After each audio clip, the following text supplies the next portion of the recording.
जब हम भगवान विष्णु के दशावतारों की चर्चा करते हैं तो सबसे पहला नाम आता है मत्स्य अवतार का। आप सोचिए, त्रिलोकनाथ विष्णु जो सृष्टि का पालन करते हैं, उन्होंने एक बार मछली का रूप क्यों लिया? क्या एक मछली संसार की रक्षा कर सकती है? क्या एक जलचर प्रलय जैसे भीषण संकट से समस्त जीवों को बचा सकता है? इस प्रश्न का उत्तर हमें ले जाता है एक अत्यंत प्राचीन और रोमांचक कथा की ओर। एक ऐसी कथा जो केवल एक धार्मिक आख्यान नहीं, बल्कि जीवन के रहस्य, ईश्वर की करुणा और पुनः सृजन की गाथा है। बहुत समय पहले की बात है, जब पृथ्वी पर सत्य युग चल रहा था। उस युग में राजा सत्यव्रत नामक एक धर्मनिष्ठ राजा थे जो ईश्वर में अत्यंत आस्था रखते थे।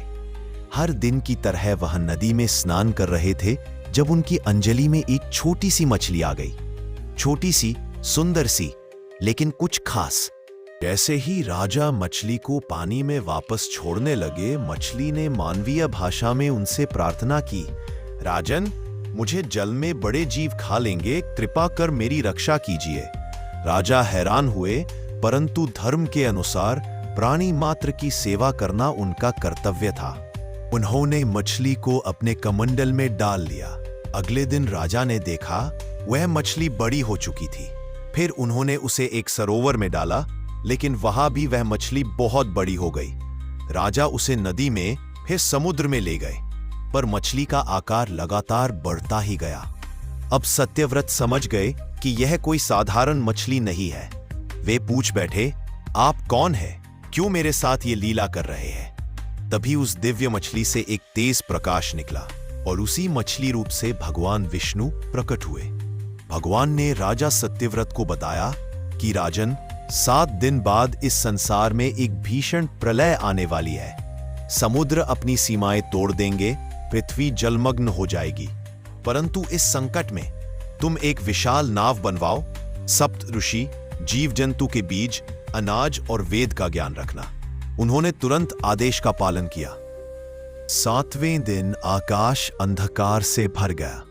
भयंकर वर्षा होने लगी। समुद्र उफन पड़े। पृथ्वी का कोई भी कोना सुरक्षित नहीं रहा। सत्यव्रत अपनी नाव में बैठे, साथ में थे सप्त ऋषि और सृष्टि का बीज। उसी समय एक विशाल मछली प्रकट हुई, अत्यंत तेजस्वी, जिसके माथे पर एक सींग था।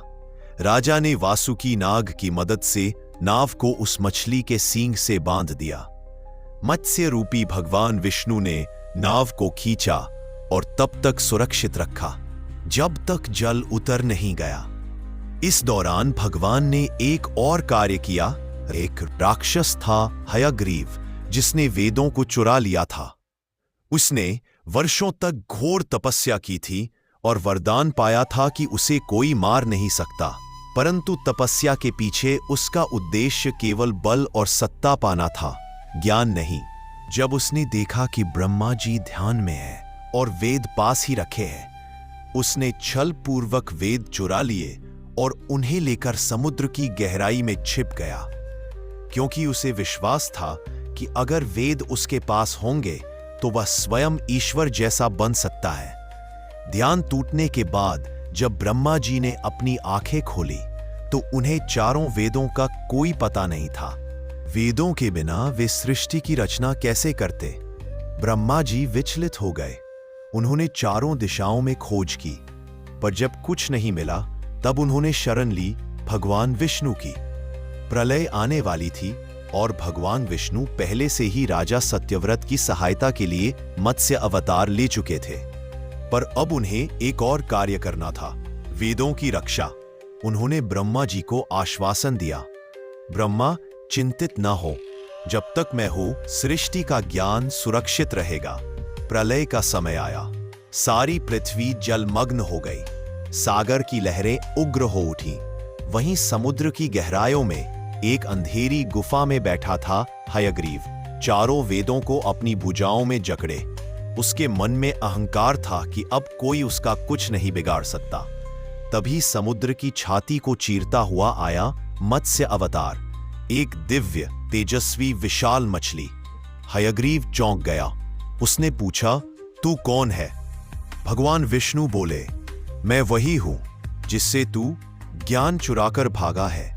मैं मत्स्य रूप में आया हूं, पर मेरा उद्देश्य एक ही है, सत्य की स्थापना और अधर्म का विनाश। समुद्र के भीतर भयंकर युद्ध शुरू हुआ। हयग्रीव शक्तिशाली था, पर भगवान विष्णु के तेज और दिव्यता के सामने टिक नहीं सका।